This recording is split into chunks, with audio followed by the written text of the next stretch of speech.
এখন যারা সরকারকে অসহযোগিতা করছেন, আপনারা যদি অসহযোগিতা অব্যাহত রাখেন, এই সচিবালয়ের কর্মকর্তা কর্মচারীদের বিকল্প আমরা এই জনগণ খুঁজে নিব।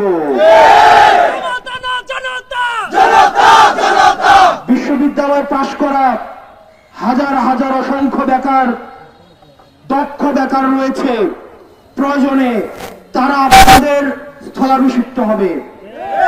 সুতরাং আপনারা যদি মনে করেন এই পতিত হাসিনা শাহী আবার দেশে আসবে এবং আপনারা আবার তার শাসন এবং শোষণ নির্যাতনের রাজত্ব আবার কায়েম করবেন, তাহলে আপনারা ভুলের মধ্যে রয়েছেন।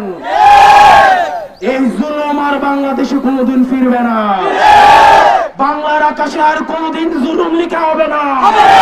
আমরা জুলুমের পরিবর্তে আমরা ইনকিলাব লিখেছি।